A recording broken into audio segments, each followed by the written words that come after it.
Look, sometimes in life, you can't just go along with what everyone else does. The same shitty job, uh, the fucking horrible hours, um, the bad paycheck, the time it takes to climb the ladder. It's no secret that most people don't like their jobs.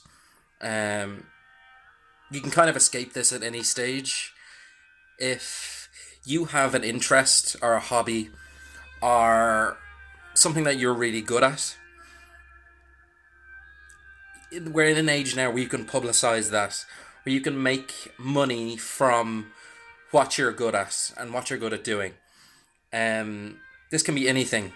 This can be like artistic, in terms of like music, sculpting, art, songwriting, um, anything kind of artistic in nature, anything creative, anything that will capture people's like imaginations, things that will inspire people, capture people's emotions. Uh, a lot of people work very emotionless jobs, and a lot of jobs out there are computer based. Um, and I think that can lead to an almost dysfunction of like social relationships. If you're sitting in front of a computer screen all day and you're not interacting with anyone, I think over time what can happen is um, your people skills and the know how and interacting with people can diminish. And maybe this is just a fucked up theory, but I think that people can actually start to view other people as like computers or like robots when we're not. We're far more complicated than that. If you can find something that you're interested in doing, for me, it's writing.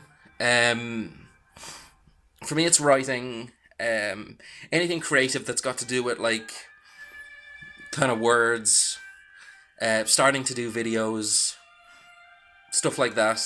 If you publicize it and you put your expression out there and you put your soul into it and you're committed to it, um, I think that can only spread like wildfire.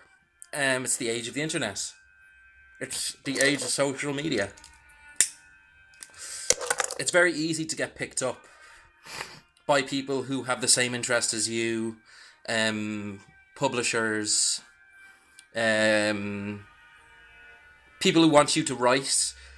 Even if you want to be self-employed, you can make money if you monetize your YouTube videos or you monetize your blog.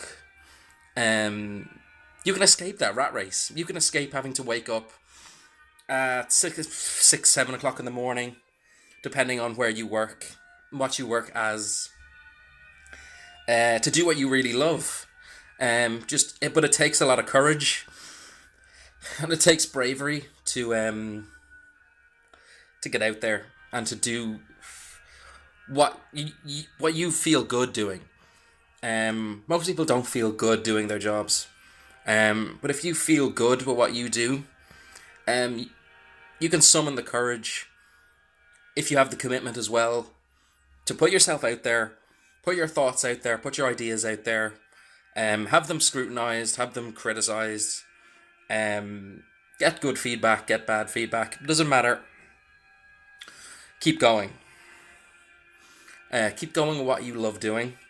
And in time, all the energy that you've put out into doing what you like doing will come back to you, in the form of, I don't know, respect, money, uh, integrity. Um, you get kind of a creative applause from the wider community of creative people around.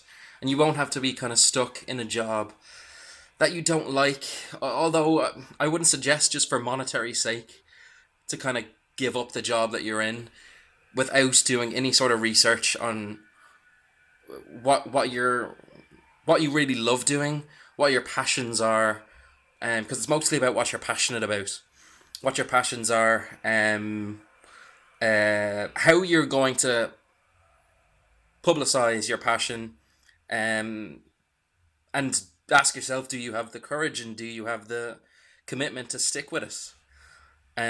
Yeah, that's all. I'd be pretty happy if I was self-employed and I didn't have to work um, for a company, for anyone else. Maybe that sounds really kind of teenager angst. You can't tell me what to do, but it's not like that. It goes a little bit kind of deeper than that. It's putting a choice back into your hands.